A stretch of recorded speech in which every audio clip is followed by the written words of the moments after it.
역대 사상 최고치를 기록하고 있는 S&P 500. 워렌 버핏의 유언에도 나왔던 S&P 500은 미국 상위 500개 기업의 시가총액을 기반으로 하는 지수이죠. S&P 500을 추종하는 ETF는 총 4가지로 SPY, IVV, VOO, SPLG가 있습니다. 이 중 과연 어떤 ETF를 선택하는 것이 합리적일까요? 같은 지수를 추종하는 ETF를 구매할 때는 제가 말씀드리는 총 3가지를 확인해 보시고 결정하는 게 합리적이에요. 함께 하나씩 살펴볼까요? 먼저 첫 번째로, 같은 지수를 추종하는 ETF라면 가장 중요한 요소가 무엇일까요? 바로 운용 보수입니다. 같은 지수를 추종하는 ETF라면 당연히 수수료 개념인 운용 보수를 적게 낼수록 좋겠죠. 그렇다면 4가지 ETF의 운용 보수를 확인해 볼까요?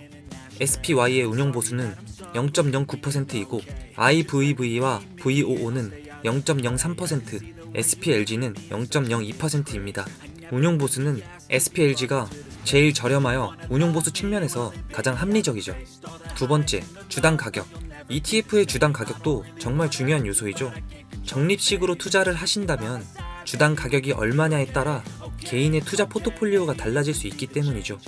먼저 SPY는 24년 2월 기준 499.51달러, IVV는 501.95달러, VOO는 459.03달러이며 마지막으로 SPLG는 58.76달러입니다.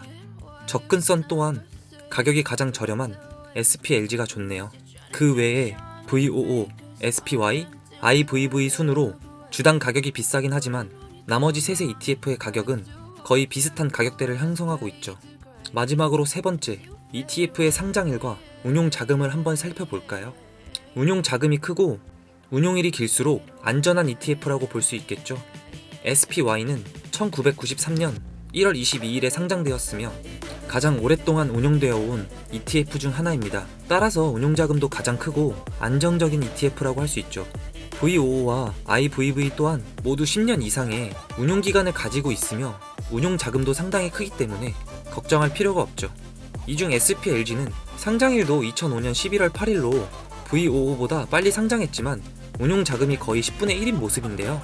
그 이유는 SPLG는 초기에 러셀 1000지수를 추종하는 ETF로 상장했지만 나중에 S&P 지수를 추종하도록 변경되었습니다. 그렇기에 운용자금이 다른 ETF에 비해 작은 편이죠.